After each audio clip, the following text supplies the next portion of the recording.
everybody, it's me again, Russ Shaw, with another dash cam session behind the podium of the steering wheel once again. Final thoughts on Dragon number 3. For a little review, killing the Dragon of Judgment. You know, it's not that you're just not judgmental. I mean, everybody's judgmental to a certain degree, right? We don't just send our kids to the friend's house just because, well, I don't want to judge, you know.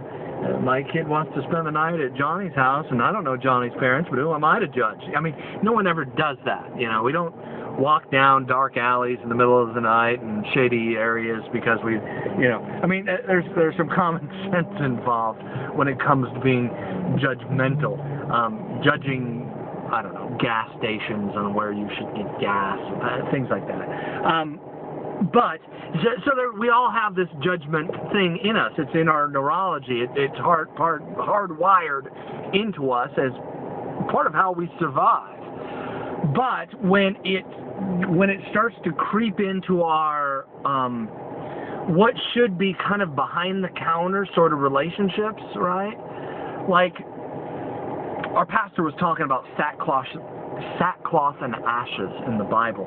In the Bible, it talks about this. Like someone in mourning will wear sackcloth and they'll put ashes on them, and it's like it's to signify the fact that they're mourning. Right? Nobody does that in our culture today. You know, in Western culture, usually if you're mourning or if something sad happens, you're trying to put on the best face and let's just, you know, put this behind me and I'm just going to, you know, be a better winner person. And it's kind of in our culture today. We try and pretty it up and we don't mourn well, right? Grieving is a healthy process, and in our culture today, we don't tend to grieve very well. We tend to put the brakes on it. And one of the ways we don't grieve is to judge, you know. That's part of that thing. I judged people who would grieve out the fact that they've been sexually assaulted, the fact that their life was a mess. You know, I looked at them as weak. I looked at them, and part of it can be weakness, right? If you're just playing the victim, that's not real healthy, is it? So, you know, but at the same time, there is something good about that person. You don't know. I don't know that person's story. I don't know where they're at in the grieving process. I don't know where they're at in wearing their sackcloth and ashes. Some of it can be good. Just to get it out of you, you know, flowing it out again onto a journal, having a journal to write down some of the sackcloth and ashes type of stuff in your life is very important. And realizing that Dragon of Judgment coming up and raising its ugly head and, oh yeah, poor you, you're the victim, don't pity party, that kind of thing. Pity parties are things that last, you know. When someone becomes all-inclusive about themselves, turning in on themselves in their mourning, it becomes that kind of victimhood mentality and, oh, people are caring about me now, so, you know, that's not healthy. I think we know that. But, again, these victories over this Dragon of Judgment come when you see yourself change a pattern, right? Like when you see yourself not being judgmental in your self-talk towards your wife. For example, guys, you guys who are married, ladies, your husbands, when you start to put them in a better light in your self-talk instead of judging them. Sadly, I mean, there's records and statistics on this. People who murder other people, sadly, those people are usually the spouse or a family member. When someone is sexually assaulted, when someone is murdered, sadly, we do that to the people we love. I mean, that's gross and sick in the human heart, but that's part of that Dragon of Judgment. We see ourselves as judge, jury, executioner, and again, that thing needs to be put to death. That sick, judgmental hate, right? In the heart starts with judgment. Again, confessing this thing out, when you call a counselor, when you get on the phone to a pastor, when you set that time to sit in that person's office and confess your sin, right? Sexual addiction is sin. It's a habitual pattern of sin. When we get that out of us, we feel better. When you talk to your spouse and you confess an affair or something horrible like that, it's going to blow up your life. It's going to blow up your world. It's going to expose that dragon like pulling a vampire out into the sunlight, you know, in some of these older films anyway, right? And the dragon just evaporates and bursts into flames. Your prestige, your reputation may burst into flames as well. That can be a good thing, but again, it's having people around you. Before you confess this to your spouse, all right, those of you who are married, it's really good to have people around you to contain that blast, right? Because that's going to be a bomb going off. And those people around you to love you through that, that's really important. So again, the bomb squad analogy, don't do it alone. There'll be a temptation maybe you feel like you want to confess it just alone. You have to watch the dragon of judgment there too, because you can get defensive, right? The defense attorney dragon of judgment comes up and you're blaming them for gaining weight, or, I mean, that's the one I hate the most. It's just stupid.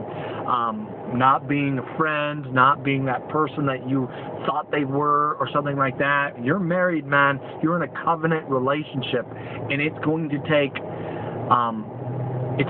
battle. I look at love as warfare, you know. Killing that dragon of judgment is something you're going to have to do in your marriage, because it's going to continue on a daily basis to try and put your spouse in a negative light. Boyfriends and girlfriends. Some of you are kind of living together and you're not getting married for whatever reason. You know, I know that people have been wounded by, you know, heartbreak in the past, and I get that. Some of you boyfriend, girlfriends are in relationships with people who do not want to commit to you because, you know, like that famous book that came out a few years ago said, they're just not that into you. I hate to break it to you, but that may just be the case. Love is a lifelong thing. Just listen to any love song. Together forever. You carve a heart in a tree. Russ plus Dana equals forever, right? That kind of thing. That is in the heart. We want to love someone forever. And if that person does not want to marry you for whatever reason, whether it's fear or past, you know, my mom and dad, it didn't work out for them, so I'm going to lose too. I don't know what it is, but you have to make a decision whether it's time to break up with that person or not. You know, this addiction is part of, you know, some of the roots of it have to do with intimacy, your ability to love someone, them loving you back and you receiving that. If you're in a relationship with someone who does not want to commit to you, I know I'm talking to a lot of ladies, and maybe I'm talking to some of you guys who are in that driver's seat, right? You need to examine your heart. You need to get real. You need to get honest. Why is that? You judge the sanctity of marriage, right? That dragon of judgment sitting there going, oh, marriage is for, I don't need that piece of paper. You know what? You kind of do. Because it's important. Because, yeah, you go to court, you have a ceremony, you have friends, and you get married in front of a bunch of people. There's something to that. And it binds. It binds on a deeper level. So, again, you know, killing the dragon of judgment. Again, don't just do it alone. Don't be this warrior, Lone Ranger boy, girl, whatever, out there trying to do this whole thing on your own. Pick up the phone. You need a counselor. You need a mentor. You need someone eye to eye, face to face, not via email. You know, I love your emails. All right, russ@asi247.org. But again, you need this thing out in the open. You need to stop this judgmental thing inside you that keeps defending your right to keep it a secret. Alright? Love you guys. One more thing.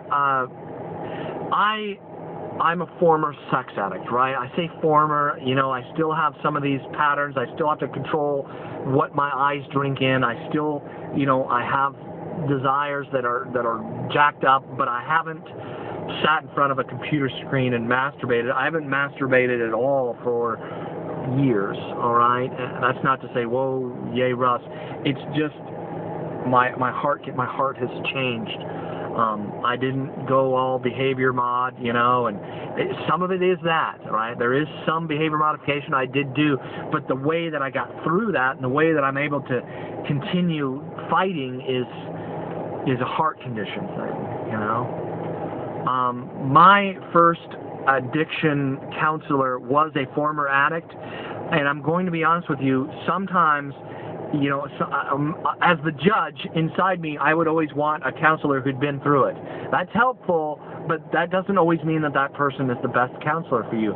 The best counselor for me was a pastor of a church who didn't have a sexual addiction, who was married to one woman his whole life. You know, she died. He was in his later age, but he had so much wisdom for me. He had a lot of great stuff. I mean, I love this man, Alec Warner. Just a great guy, just a great sage in my life's journey.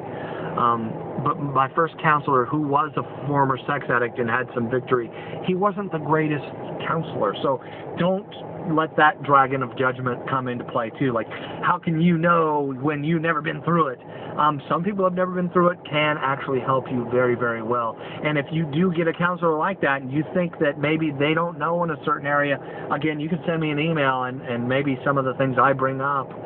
You know, more often than not, I've got emails like this and I end up agreeing with the counselor. There's very few times where someone has said, well, my counselor said this, and there's a very few times I've disagreed with a counselor on issues like that. So wanted to bring that up as well. Put to death the dragon of judgment, all right? Drag your dragon out into the light. Your prestige, the secret is your prestige is overrated, all right? Being real, having an open heart, exposing yourself as a sinner is a good thing, because none of us are perfect. None of us are perfect. Only Jesus was perfect, and He is a way better Savior than your secret, than your prestige, than your pride. I love you guys, man. It's true. Later.